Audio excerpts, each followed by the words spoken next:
滴血驗親就是一個巨大的草台班子，會讓後宮罪不容誅。祺貴人一通告發猛如虎，低頭一看指錯主，太醫溫實初。這是我覺得滴血驗親最好笑的一幕。這個荒誕又高能的設定，奠定了滴血驗親所有的基礎。滴血驗親的草率不僅體現在對老溫的指認，證人證詞也是漏洞百出。皇後面前要大聲回話，臣嗣沒給你設規矩嗎？皇後娘娘全程對祺貴人這個豬隊友無語至極，但又拿他沒有辦法。本期我們就來逐帧拆解那些被大家盘包漿了卻依舊沒有發現的隱藏細節。熹貴妃答應沒有啊？沒有，熹貴。還有在滴血驗親前有哪些滿天亂飛的 flag？ 是啊，幸好要緊的故人都還在。今天是中國的除夕，所以樹懶特意制作了滴血驗親超长守岁篇，希望各位真学家們、各位兄弟姐妹們、各位香港、台灣还有世界各地的朋友，大家一起過春節。在这个闔家团圆的除夕夜，树懶携大清全明星阵容给大家拜年啦！嬛嬛祝大家事業蒸蒸日上，梅姐姐祝大家扬眉吐氣，世蘭祝大家年年有餘，皇上祝大家登峰造極，瓜六祝大家六六大順，二哈祝大家每天笑哈哈，三阿哥祝大家芝麻開花節節高。好，本期量大管飽全是狠活，請大家給我一個豪氣的讚。我們開啟本期的細品《甄嬛傳》。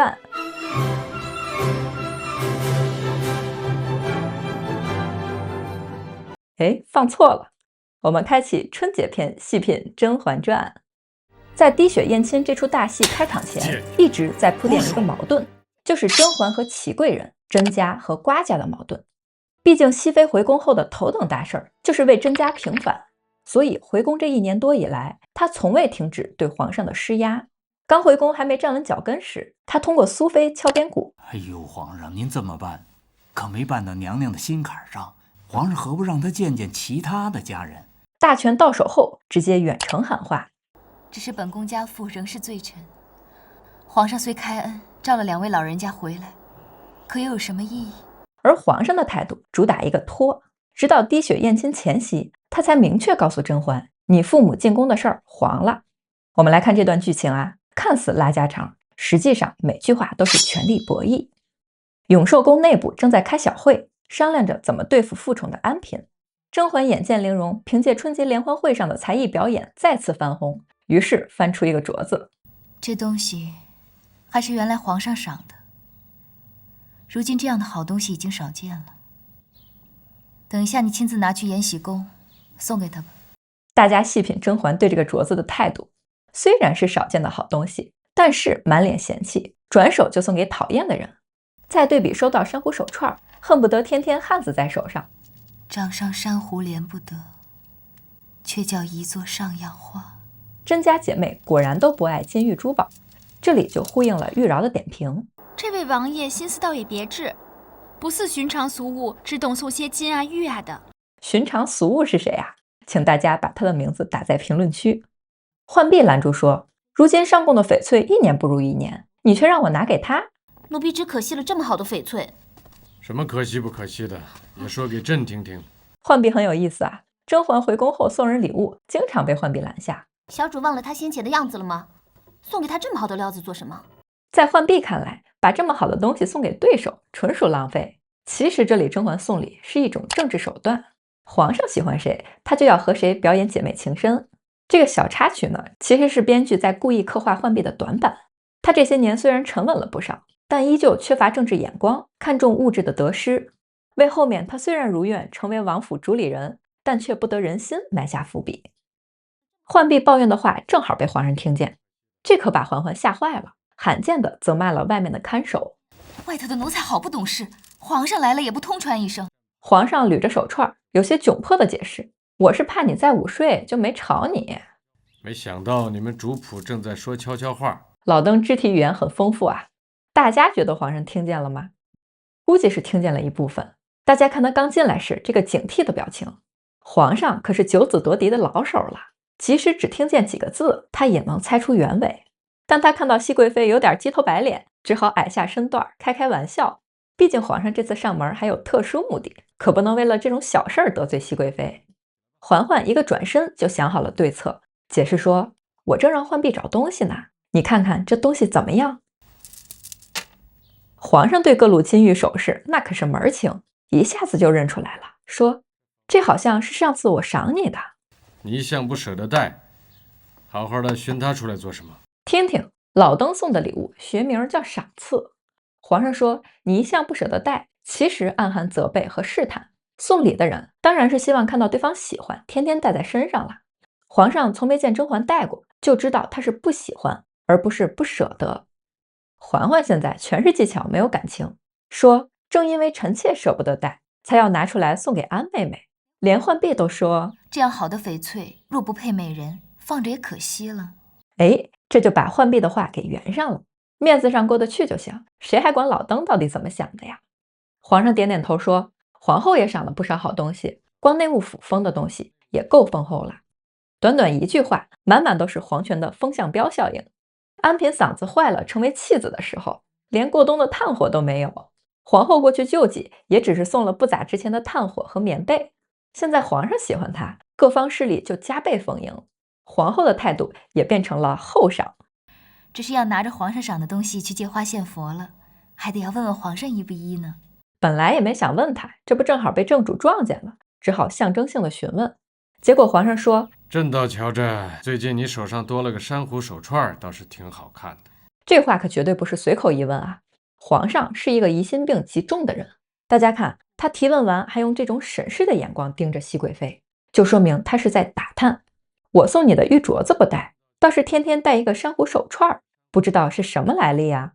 嬛嬛被戳中心事，掩飾道：“珊瑚原不是什麼名貴的東西，就是你那17弟沒事兒就愛逛景點的紀念品店，這是暗示老登珊瑚手串我就是帶着玩的。”緊接着倒打一耙，我想着安妹妹喜歡翡翠，才投其所好。皇上倒替安妹妹念着臣妾旁的東西了，一下子把皇上对珊瑚的關注定義為皇上偏心安陵容，用吃醋一樣的嬌嗔化解了皇上的試探。而且注意，安妹妹喜歡翡翠，再次呼應了甄家姐妹不喜歡金玉，這種對身外物的不同態度，體現出她們之間巨大的價值觀差異。甄嬛扮演姐妹情深，皇上也順着她說：“容兒出身不高，膽子又小，宮裡不喜歡她的嬪妃多了去了。唯獨你這麼多年與她情同姐妹，實在難得。”這話大家細品，皇上是真的不知道他倆勢如水火嗎？老登站在權力的巔峰，後宮就沒有他看不出來的貓膩兒。他當然知道甄嬛和安陵容早就不像剛入宮的時候那樣親密無間了，他也知道安陵容現在是皇後的人，但是在皇上的邏輯裡，穩定大於真相。只要你們別明面上打起來讓朕煩心，那你們就是情同姐妹。皇上需要一個賢德的熹貴妃，也需要一個溫順的安嬪，所以他寧願相信甄嬛是真心對待安陵容，因為這樣才符合他心中後宮和諧的幻象。他說宮裡不喜歡他的嬪妃多了去了，聽起來像是有所指，大概就是每次容兒得寵的時候，總有一大堆人說三道四。這小戶啊，有小戶的好處，一水兒的做那低聲下氣的事兒。估計還有前一陣破產姐妹到他宮裡欺負他的事兒。其實皇上說這些話是在給熹貴妃定調子，他在暗示甄嬛，朕知道別人都瞧不起他，欺負他，但是你不一樣，你是朕心中最識大體的人，你必須繼續對他好，來幫朕維持這個平衡。皇上這話裡話外繞了一大圈，其實就是希望甄嬛體諒自己負寵安陵容的事兒。皇上對安嬪的印象是膽子小，也呼應了浣碧的吐槽。他不就是一味的裝可憐嗎？偏偏皇上又是這樣喜歡的不得了。換做天下男人，個個都喜歡的不得了。暖場結束，皇上終於講明了來意。有件事，朕有些為難。甄嬛還以為又是啥政務難題呢，趕緊擺出一副賢內助的樣子，說願意為四郎分憂。結果皇上說是你父母進宮的事兒，暫時沒戲了。瓜爾佳氏聯絡群臣反對，上諫說皇上因寵失政。嬛嬛嘴角的笑意瞬間消失。現在大家明白為什麼皇上悄聲進來不敢通傳了吧？是因為他心虛。他之前可是拍着胸脯答應人家的，結果現在食言了，只能先賣個好，希望熹貴妃能夠識大體，別讓朕難做。那麼問題來了，甄嬛父母進宮這個事兒，為什麼瓜家反應那麼大，還要聯絡群臣反對呢？因為甄嬛父母進宮不是簡單的探親，而是一種政治信號。在那個語境下，罪臣家屬能不能風風光光的進宮，直接預示着甄家是不是要被平反了。瓜爹作為當年陷害甄遠道的元凶，能不心虛嗎？如果甄家翻了身，前朝有甄遠道回歸，後宮有甄嬛開大，那麼瓜家、皇後，甚至連皇上自己都要忌憚這股勢力。所以阻止甄嬛父母進宮，其實是除了甄嬛之外所有人共同的利益点。甄嬛一看軟的不行，直接開始試探底線，說其實皇上未必不知道，當年臣妾母家之事大有莫須有的嫌疑。大家注意看皇上的表情啊，那是10000個不情願。潛台詞是，怎麼？你是想說朕昏庸判了冤假錯案嗎？這是甄嬛和皇上之間的一個坎，當年就是因為這事兒徹底決裂的。到底真的是鐵證如山，還是皇上對敦親王与年羹堯一事耿耿於懷，而要疑心他人？你知道你在說什么？甄嬛涉及到父母就会有些着急，不過好在她趕緊轉換了理由。皇上，您不為我考慮，也得為侄子的前途考慮吧，總不能讓他的外公一直是罪臣呀。皇上能否考慮重查當年之事？看看皇上這個表現，又是10000個不樂意，找理由說祺貴人在宮裡並無什麼大錯，瓜爾佳氏一族暫時也無戲可查，若貿然翻查過去之事，只會讓朝廷動盪不安。祺貴人在宮裡並沒什麼大錯，也就是給安嬪下藥，在熹貴妃回宮路上扔鵝卵石謀害龍胎。聽起來比當年的世蘭可是讓人省心多了。對，說白了，皇上就是不想承認自己当年錯了，更不想為了甄家去動現有的政治平衡。於是甄嬛說：“臣妾可以等。”皇上拿祺貴人並沒有什麼大錯當擋箭牌，相當於給瓜家立了一個超級大的 flag。這也是熹貴妃在滴血驗親的審判階段要把瓜家牽涉進來的原因。從瓜爾佳氏一族崛起那一日起，你阿瑪妒忌我父親，也恨毒了我。瓜家最後的連根拔起，其實就是從皇上這句並無大錯開始倒計時的。更微妙的是，皇上此時對待甄家和瓜家的態度，奠定了他在滴血驗親時對待熹貴妃和祺貴人從中平衡的態度。他既不想放過任何質疑皇嗣的可能性，也不想輕易动掉已經在幫他制衡後宮的熹貴妃。所以在大戲開場前，皇上那種冷酷多疑又審視的眼神，其實早在這次永寿宮的對話中就寫好了底色。滴血驗親前第2個致命的 flag 就是溫實初。許久不見的守口的嬪來了，和甄嬛討論着眉莊的胎氣。溫實初說：“惠嬪啊，還有半個月就臨盆了，這幾個月沒有安嬪上門，只有我老溫上門，她心情好，胎養的也特別好。”溫實初這個時候應該是跟自己和解了，所以看上去心情不錯。哎，等下，溫實初說惠嬪即將臨盆，不出半月就要臨盆了。太后也知道惠嬪即將臨盆，小主即將臨盆，太后說外頭的任何動靜都不能驚動您。但惠嬪的實際月份比對外聲稱的要大整整1個月呢，這裡是不是有 bug？ 關於眉莊用一個鐲子套路老登的解析，在《細品甄嬛傳》第124和125期，新觀眾可以去補一下。甄嬛說：“雖然每每都聽你說一樣的話，但每聽一次，心裡的安穩便多了一份。這些年，多少故人都去了，幸好還有你們在身邊。”溫實初也說：“是啊，幸好要緊的故人都還在。”這裡的對白為滴血驗親後溫實初和眉莊雙雙隕落埋下了伏筆。這時玉娆進來了，溫實初下意識縮了一下手，被緋聞看到了。老溫其實只是正常把脈，但他自從和惠嬪有了那層關係後，內心始終處於極度的驚恐中。這一驚一乍的本能反應，直接暴露給了緋聞遐想的空間。二小姐跑得好快啊，當心摔着。緋聞那個眼神瞬間就寫滿了"我有料要爆"4個大字兒，這也成為了後來滴血驗親大戲中皇后手裡一塊重要的拼圖。然後人精蘇培盛登場了，他來這裡的公務是傳達皇上的旨意。午後，皇上要約貴妃一起去阿哥所看望6阿哥，而實際上，蘇培盛借機悄悄傳遞了一個重要情報：果郡王昨天摔下馬生病了。畢姑娘不在，幸好，否則她聽了可要心疼了。其實蘇培盛大概率已經看出甄嬛和果郡王的私情了，要不然他為什麼故意拿浣碧當幌子呢？他說17爺自入春以來時常發燒，加上從馬上摔下來，到了半夜身子又滾燙了起來。奴才得趕緊去回禀太后一聲，也好叫太后安心呢。細品蘇培盛這段話，簡直就是教科書級別的情報輸送。浣碧鍾情王爺這件事兒，80%在後宮是公開的秘密了，所以蘇培盛用浣碧打掩護，給了甄嬛一個合法關心的理由。甄嬛一聽說果郡王高熱，立馬想起是當初為自己臥血退燒落下的病根兒，情緒有點失控。這麼大的事情，怎麼沒人來告訴本宮一聲呢？甄嬛的反應已經露了馬腳，好在現場都是自己人。蘇培盛趕緊提醒娘娘忙於理會六宮之事，這種事情怎麼好來驚擾娘娘呢？何況王府的事兒自有皇後娘娘打理呢。所以我們知道了，熹貴妃雖然管理六宮，但王府的事情還是由皇後主理。甄嬛十分罕見的慌亂了，嘴上說着不怎麼令人信服的理由。本宮是想着皇後娘娘身子才好，還要照顧太后那邊，所以才多嘴問了一句。蘇培盛也幫忙找補，娘娘得會六宮，自然也關心王府的事。就算娘娘自個兒不上心，也得為了碧姑娘過問一二嘛。這裡蘇培盛給的台階就十分明顯了，我們幾乎可以確認蘇培盛已經發現了果郡王和甄嬛的私情。甄嬛的表現也沒有藏着掖着，雙方幾乎已經透底兒了。那麼大家有沒有想過，蘇培盛為什麼要跑來傳遞這個情報呢？果郡王是昨天夜裡起的高熱，消息剛剛傳進宮，由於王府的事情歸皇後管，所以甄嬛現在處於信息盲區。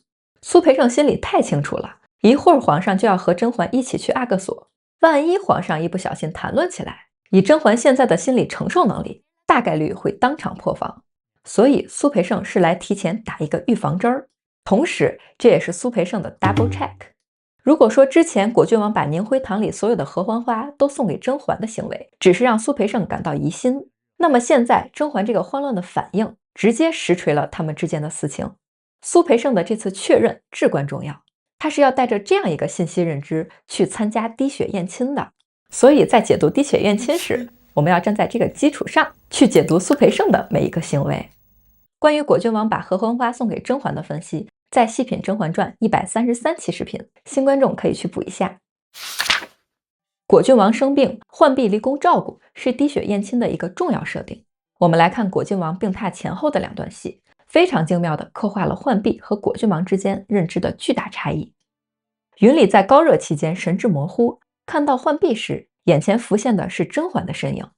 這裡有個細節啊，為什麼果郡王看到的甄嬛是婉嬪時期的裝扮，而不是凌雲峰倆人熱戀時期的造型呢？我覺得這不是劇組的疏忽，而是深刻地映射了果郡王情感的起點。對於果郡王來說，他喜歡甄嬛的起點可能是在桐花台，或者圓明園的水邊，甚至是倚梅園中那個朦朧的倩影和小巷。而他真正愛上甄嬛的時刻，是他闖進翊坤宮救下甄嬛的那次。就像阿進說的，自從闖進翊坤宮救下娘子，奴才就知道王爺的傻病救不好了。這應該是果郡王對甄嬛的情感濃度第一次達到頂峰的時刻。而現在他心中的甄嬛永遠被困在了紫禁城裡。這裡婉嬪的造型其實就是牢籠的象徵，即便在夢裡，他也無法真正帶走那個完整的自由的甄嬛。相對於凌雲峰的田園牧歌，那個身着宮裝可望而不可及的婉嬪，才是他此刻痛苦與思念的根源。果郡王看清了眼前人不是嬛兒，第一反應是問，是嬛兒讓你來的嗎？果郡王十分渴求甄嬛對自己的精神回應，想知道甄嬛是否和他一樣牽掛。然而浣碧回答，不，是我求着蘇公公讓我來的。這裡細節處理得很妙，浣碧刻意隱瞞了甄嬛主動派她前來的實情。這種隱瞞背後隱藏着一種很微妙的心理，她不希望王爺依舊滿心想着長姐，她想讓王爺覺得長姐薄情，而自己才是那個貌似相隨的人。但浣碧忽略了一點，云裡和甄嬛早已心意相通，這種精神上的契合絕對不是幾句言語暗示就能產生裂痕的。因此云裡在禮貌致謝之後，第一時間想到的仍是甄嬛的安危，並催促浣碧立刻回宮幫嬛兒。多謝這些日子你對我的照顧，宮裡還有事兒，你去幫嬛兒吧。但浣碧卻一口回絕，堅持要留下照顧王爺。不急，宮裡還有槿汐嘛，這種行為體現了浣碧一貫的執拗，他在情感表達上更傾向於給自己想給的，而不是關注對方想要的。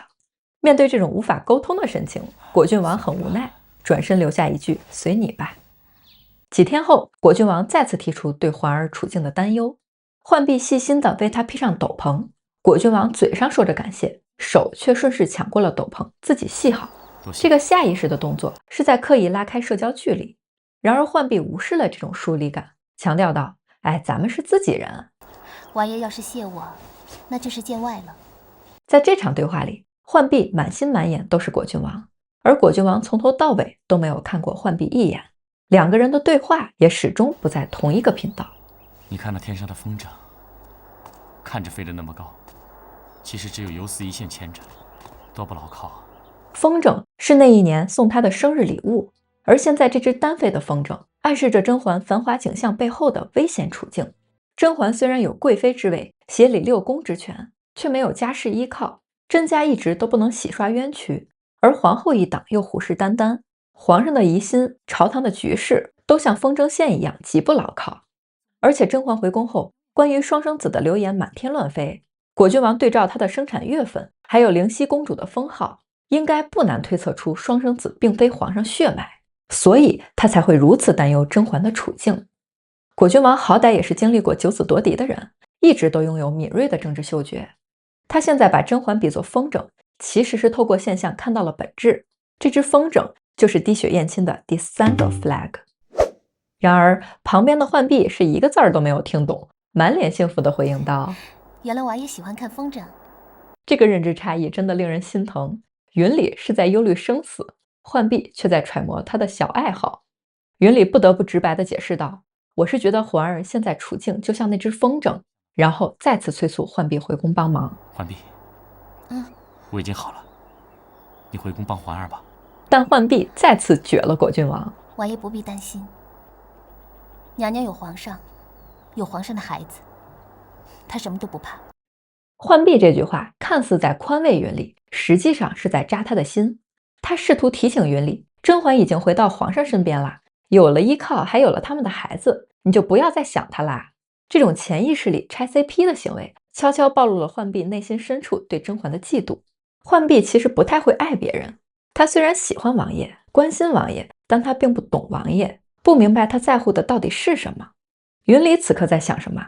他滿腦子都是甄嬛的安危，真正愛他的人會想要為他排憂解難，浣碧卻一直無視雲裡的焦慮，甚至一直撅他。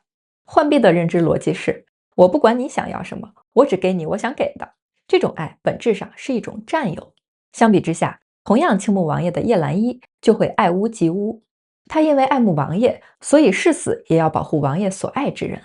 當然啊，我們不是在攻擊浣碧。浣碧的設定是一個極具爭議的美學形象，他的自卑、自私與野心都是他完整人物設定的一部分，讓這個人物更加立體、更加真實。這也是很多朋友喜歡他的原因之一。編劇特意安排這個情節，其實邏輯非常巧妙。果郡王生病，浣碧離宮，導致槿汐無暇分身，沒有及時打探到皇後的異動，讓熹貴妃對這場陰謀全然不知。同時也為浣碧歸來後見到阿綠，尋找莫言，攻破靖白的證詞埋下了關鍵的伏筆。滴血驗親當天，永壽宮裡上演了暴風雨前最後的寧靜。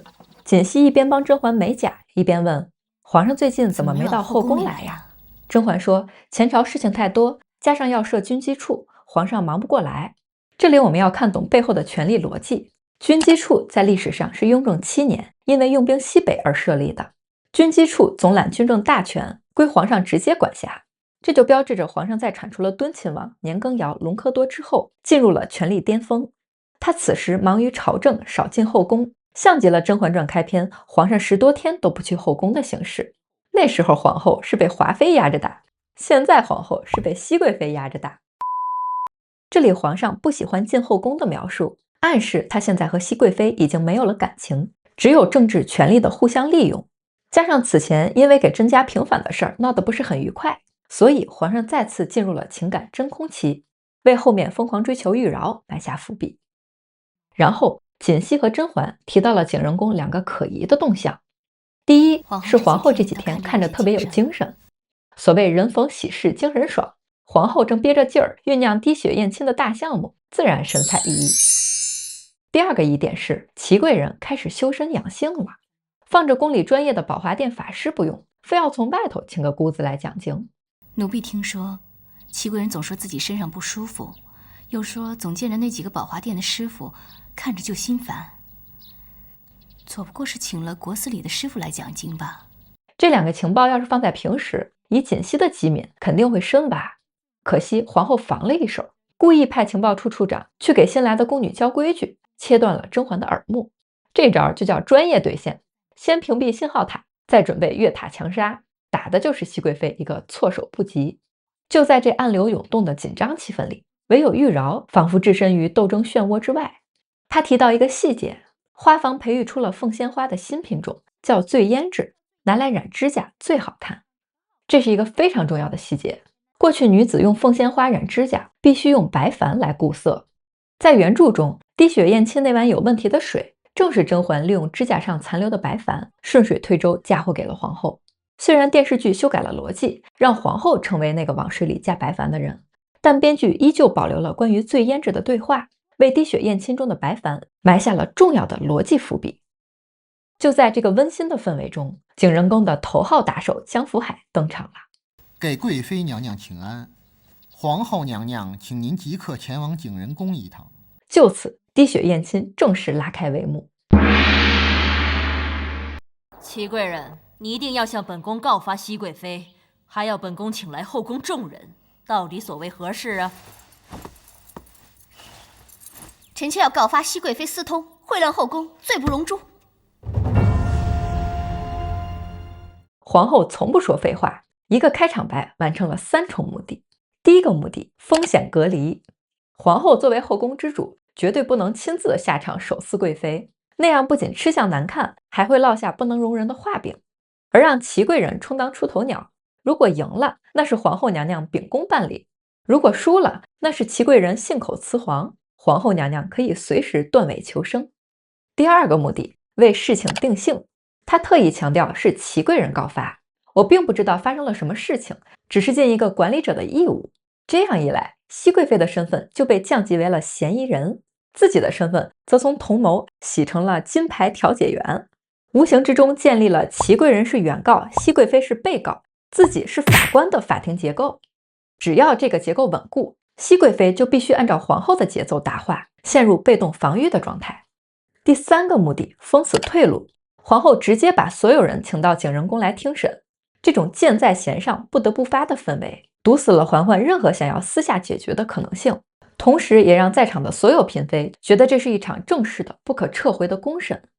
皇後用最賢惠的話術堵死了甄嬛所有的退路，還順手給祺貴人送了一張通往斷頭台的頭等艙機票。大家給宜修這波操作打幾分呢？既然皇後娘娘下了英雄帖，那咱們就來看看滴血驗親的首發配置。皇后左手邊第一個位置是從不參會的端妃。端妃雖然位分不及熹貴妃，但架不住人家資歷老，所以位置全場最高。這裡座位排序的細節也是充滿了人情世故。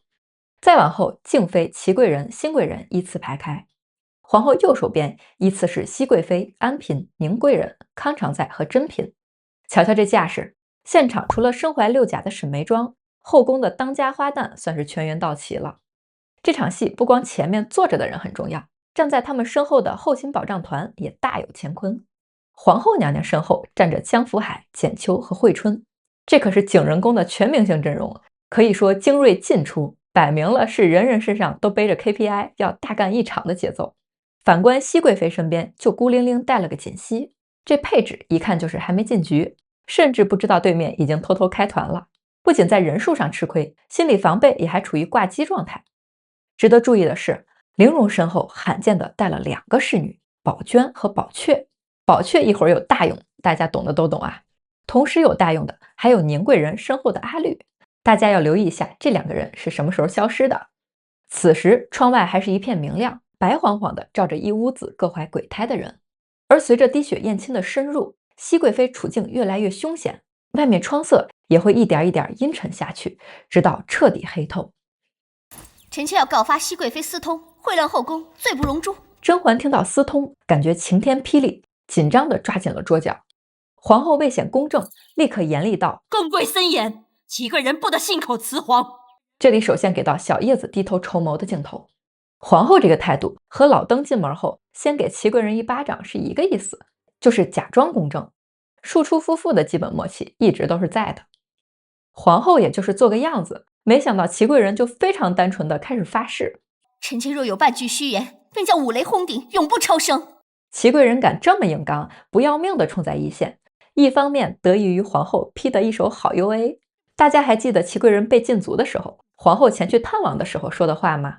本宮會去勸皇上把你放出去，你也應該知道要怎麼去回報本宮的恩情吧。臣妾萬死不辭，即便不為了皇後，臣妾也知道是誰陷害了臣妾。從那個時候起，皇後就已經在給滴血驗親這把衝鋒槍上油了。另一方面，齊貴人是提前看了考試答案，皇後一定在考前告訴過他，這場遊戲咱們是必勝。齊貴人一早知道滴血驗親時皇後會把這個局做成死局，所以才敢肆無忌憚地衝在前面。沒準皇後還給他畫下大餅，比如什麼幹掉了熹貴妃，你何愁坐不上貴妃之位啊等等。所以咱們帶着這個設定來看齊貴人的言行就很好理解了。此時甄嬛已經嚇得魂不附體了，小葉子也知道她一定是慌得要死，所以趕緊截斷齊貴人的發言。哼，我還以為是什麼毒誓呢，生死之事誰又能知啊？以此虛妄之事賭誓，可見齊貴人不是真心的了。小葉子這一招太機智了，瓜六那邊是爆出了驚天大瓜，結果小葉子是完全不接招，還反過來 PUA 原告，質疑他的告發不夠誠心。按照皇後的原計劃，重視之後也該指認奸夫了，結果被小葉子打斷了一手。這樣做的好處，第一就是幫甄嬛緩解了直接面對攻擊的壓力，給了她觀察敵人底牌、調節情緒的時間。看皇後娘娘這略帶詫異的表情，就知道她的節奏被打亂了。第二，齊貴人的誓詞其實已經挺狠的了，但小葉子偏偏要把這個重視降級為虛妄之事，成功降低了瓜六告發的可信度，帶歪了吃瓜群眾的節奏，讓大家意識到，哦，對，這事兒確實有點兒戲了。更絕的是，他還用激將法逼着齊貴人繼續加大籌碼往坑裡跳。不得不感慨，小葉子真的是智勇雙全的選手。這還只是他的熱身，後面更是頻頻上大分，請大家拭目以待。關於小葉子明明想要殺甄嬛，卻突然從刺客變成野王的原因，我們在133期分析過，新觀眾可以去補一下。齊貴人不負眾望，被小葉子隨口一擊就上套了。臣妾以瓜兒家事一族起誓，若有半句虛言，全族無後而終。齊貴人真是大孝女啊！一波發言，直接把瓜爹一家老小連帶着庶出妹妹全部梭哈了。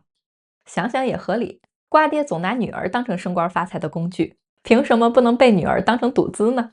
咱們瓜六在這場大戲裡面，主要就負責說最狠的話，發最毒的誓，潑最髒的水。皇後娘娘是聽得直皺眉，這隊友完全帶不動啊！別人一擊你就上頭，你的腦子要不用你就捐了他呢。算了，反正平時他老罵我，隨他吧。臣妾家裡有2個庶出的妹妹，臣妾和他們說不上話。你既說熹貴妃私通，那奸夫是誰啊？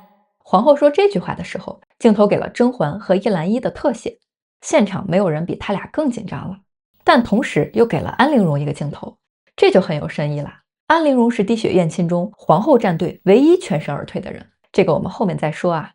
齊貴人自信地喊出：“太醫溫實初。”我覺得這是滴血驗親最好笑的一幕了。齊貴人憋了半天大招，嬛嬛都慌死了，以為他拿了2王4個2，結果掀開底牌一看，都是3。太醫溫實初，嬛嬛瞬間支棱起來了，小葉子更是長長的舒了一口氣。就這啊？很多小伙伴問，如果指認的是果郡王，那麼劇情會怎樣發展呢？關於這個，嬛嬛事後說過，若那日被指認的人是你，我只怕會發瘋。所以如果真的指認的是果郡王，甄嬛是不可能反敗為勝的，《甄嬛傳》也就提前結束了。所以我覺得這是編劇設計最巧妙的一點，讓咱們陪着嬛嬛體驗了一把從世界末日到愚人節玩笑的巨大反轉。那麼從皇後角度，他們為什麼會死磕溫實初呢？我們接着看。康常在給出了幾個理由。第一，溫實初是熹貴妃的心腹，每天都要把脈，所以大概率是日久生情。第二，我聽說熹貴妃初入宮時臥病許久，當時就是溫太醫診斷的。康常在好記性，原來孽情深重，始於當日。康常在的發言隱藏了一條很深的暗線，他是甄嬛離宮之後的新人。自你走後，還封了一個康常在，一個珍嬪。怎麼會知道甄嬛剛入宮時候的事兒呢？聽誰說的呢？要知道，康常在可不是皇後的嫡系，他壓根兒沒有資格接觸滴血驗親這種核心機密。破產姐妹在滴血驗親這場戲裡，看上去一直幫皇後說話，實際上代表的是後宮最普遍的吃瓜群眾。他們往往缺乏判斷力，很容易被輿論煽動。熹妃回宮的時候，玲瓏說有壽宮有多麼多麼華麗，他倆就會跟着嫉妒。等到對时事件發生的時候，他們又會跟風說難聽的話。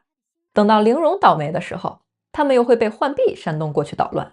破產姐妹這種看似牆頭草的行為，其實精準地還原了後宮低段位玩家的生存策略。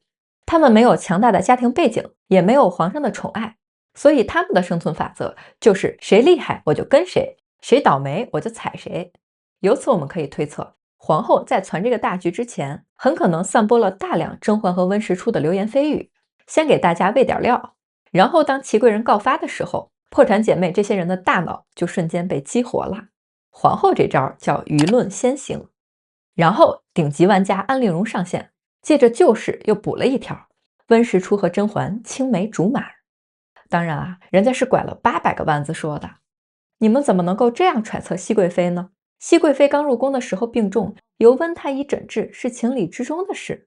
溫太醫醫術高明不說，與姐姐母家素日也有交情，入宮之後互相照應也是應當的，怎麼會有私通一說？玲瓏先是站在道德制高點，假裝維護甄嬛，這種發言可以降低聽眾的防備心理。自家姐妹都發話了，那肯定是真的了。然後他告訴全場，他們不是進宮才認識的，而是青梅竹馬。在抹黑倆人的關係，什麼進宮之後一直互相照應啊，暗示他們的關係已經緊密到可以互相掩蓋罪行啦。最後再用一個疑問句，讓大家浮想聯翩。玲瓏補刀的時候，給了端妃一個意味深長的鏡頭。他在快速判斷事情的真偽。當年端妃臥病，婉嬪請了溫太醫前去診治，所以他對溫實初的底細和人品是心裡有數的。端妃一直都對人性有着深刻的洞察，不難看出甄嬛當年滿心都是老登，根本看不上溫實初。但結合此時众人拼湊的信息，再回想起溫實初對甄嬛那股子隨叫隨到的勁頭，端妃大概率也能推測出溫實初單相思的苗頭。所以她瞬間明白了皇後今天要做的事兒，就是要把单相思变成双向奔赴。這個認知為他後面的高段位發言打下基礎。當然啊，以上是端妃在滴血驗親中的第一重認知。在接下來的解析中，端妃是我們重點關注的對象。隨着後面人證一個一個登場，證據一環一環的反轉，端妃就越來越接近事情的真相。珍嬪跟着起哄說，如此說來竟是青梅竹馬了，看來祺貴人說的倒也不是全無道理。敬妃作為钮祜祿集團最忠誠的盟友，及時出言打斷大家的浮想联翩。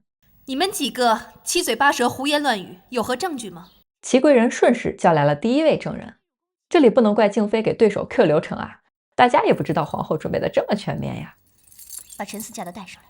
這時皇後的一個小細節極有深意，她輕聲說了一句：祺貴人，你先坐下。是。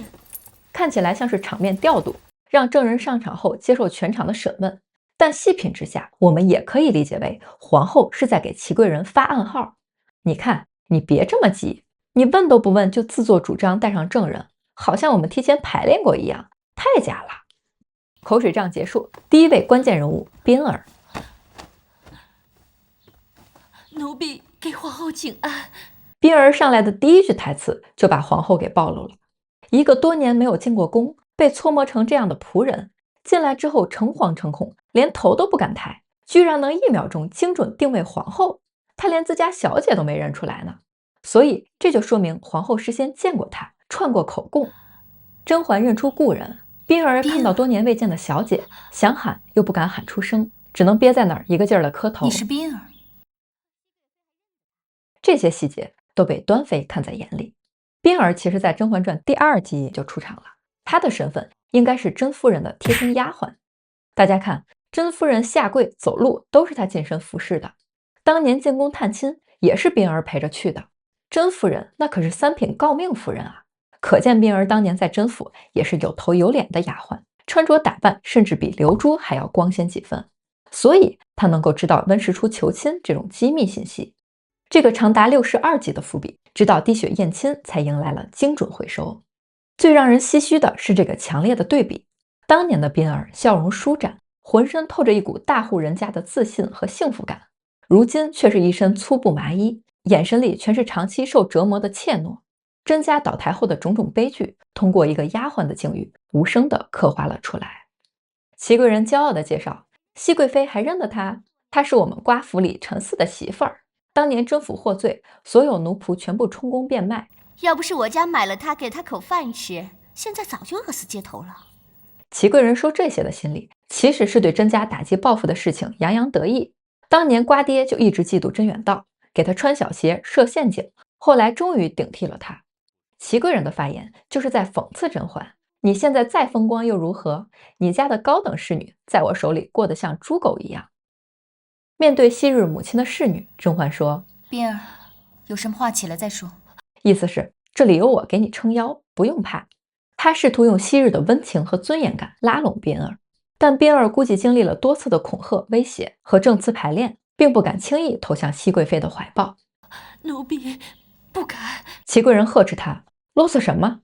我只問你，昔日你在甄府當差，溫實初是否曾向甄家大小姐，也就是你眼前這位熹貴妃提親？祺貴人這個審訊漏得像筛子，他不問有沒有這事兒，而是直截了當地問溫實初是不是提親了，這就屬於定性誘導詢問。嫔兒肯定是顧念舊情，不願意出賣甄嬛的，所以遲疑着不願意說話。細品之下，熹貴妃看到她叫的是名字嫔兒，祺貴人稱呼她為陳四家的，這說明在瓜六眼裡她沒有名字，只是家奴陳四的附屬品。這個稱呼的對比不僅體現了教養，更體現了兩個家族對待僕從的不同態度，一個是尊重，一個是工具化。這種態度也決定了嫔兒並不願意背棄甄家。皇後露出凶狠的眼神，她對證人的表現很不滿意，估計是在想，這豬隊友真是帶不動啊，連個證人也搞不定。祺貴人說這些本意是想要炫耀主權，順便羞辱甄嬛，但在高端玩家皇後眼裡，這操作直接漏得像篩子。皇後安排這場大戲，核心邏輯在於尋找真相。嫔兒作為甄府的舊人，她的證詞是客觀的，令人信服的。而祺貴人一出手，恨不得把威逼利誘4個大字刻在腦門上。這樣一來，大家又不傻，立馬就能聽出來嫔兒是被威脅的。這直接把證詞的公信力幹成了負數。特別值得玩味的是，當祺貴人提到昔日甄府時，給了玲瓏一個鏡頭。要知道，玲瓏在入宮前是在甄府住過一段日子的，所以她是認識嫔兒的。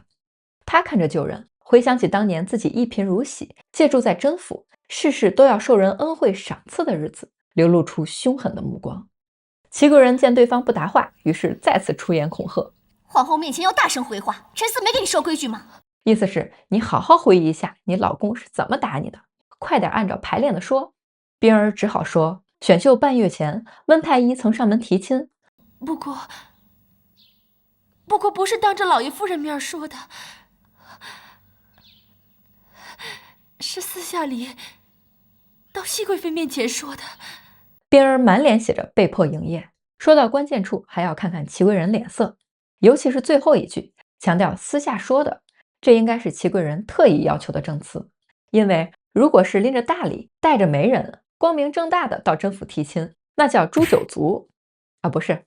其實这裡有一個小漏洞啊，《甄嬛傳》開篇就介紹過，所有未經選看的秀女是不允許私下結親的，但現場呢卻沒有一個人關注溫實初的九族，事後皇上也沒有追究這個問題。不管怎樣吧，現在甄府也沒了，溫實初的九族也不是祺貴人想要的，所以祺貴人刻意安排嫔兒渲染甄嬛和溫實初的私情。熹貴妃答應沒有啊？沒有，熹貴。端妃大佬開口就是王炸，這個提問顯然不在排練之內，所以端妃一遞話，嫔兒立刻否認。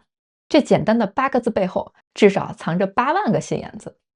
冰兒說提親的時候，端妃觀察熹貴妃的表情就知道，提親的事情大概率是真的。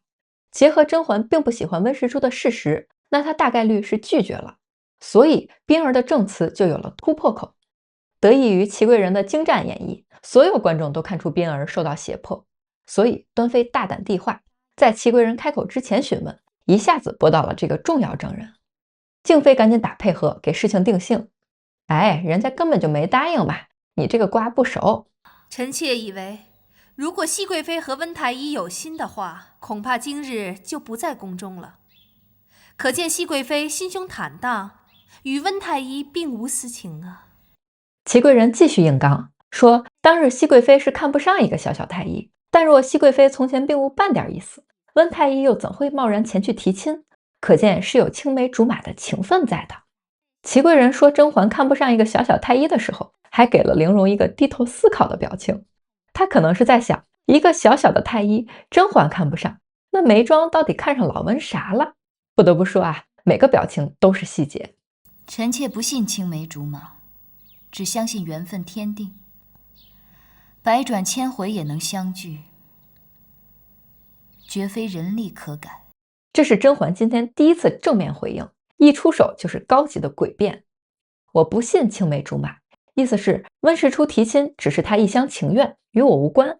我相信緣分天定，意思是說我經歷了選秀、得寵、出宮修行，凌雲峰再相遇，最終還是回到了皇上身邊。這難道不是老天爺注定我們要在一起嗎？他說不相信青梅竹馬的時候，和皇後有一個對視，皇後的反應是皺眉疑惑，開始審視。主要是甄嬛的表現實在太穩了，以至於皇後內心開始犯嘀咕，難道奸夫不是溫實初？甄嬛說到百轉千回也能相聚，給了端妃一個抬頭若有所思的鏡頭。端妃大概率是想起甄嬛離宮後二進宮這個事情，確實不符合常理。雖然知道她和溫實初沒問題，但這件事情還是有一些疑點。端妃繼續接近真相。甄嬛這段鎮定自若的發言，一方面震懾了對手，一方面給隊友餵了一顆定心丸，意思是你們放心打，大後方沒有問題。所以靜妃接過話頭說，祺貴人，本宮素來知道你與熹貴妃結怨已深，但是這口舌一生是非，斷不可胡言亂語。如若真像你說的那樣，熹貴妃和溫太醫有私情來往的話，那也要掩人耳目，不被人知道才行。靜妃這段話的高明之處在於她的中立姿態，她先不溫不火點出祺貴人和甄嬛有仇，所以動機不純，接着用口舌一生是非來給祺貴人扣一個胡言亂語的帽子，最後拋出一個無法反駁的常識，真正的犯罪者不會留下如此明顯的痕跡。這就把祺貴人好不容易煽動起來公眾懷疑的火苗給澆滅了一半。若要人不知，除非己莫為。事情做多了，總有露馬腳的時候。永寿宮的小宮女緋聞就見過幾次。夸溜的節奏感真好啊，感覺這場戲名場面有一半都是他貢獻的。他拍掌叫證人進來，這個肢體語言非常形象地刻畫出瓜溜內心的狂妄。他以為自己是這場博弈的掌控者，但在場高端玩家都知道，他其實只是皇后操控的棋子。緋聞，你什麼時候看見了什麼，聽到了什麼？現在都一五一十的跟本宮說清楚。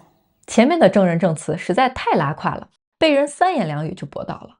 皇后有點急了，擔心緋聞也像邊兒一樣吞吞吐吐，所以趕緊施壓，意思是你好好想想我是怎麼教你的，一句都不許說錯。緋聞是簡秋親自策反的，所以這個證人證詞顯然是經過皇后1對1輔導的。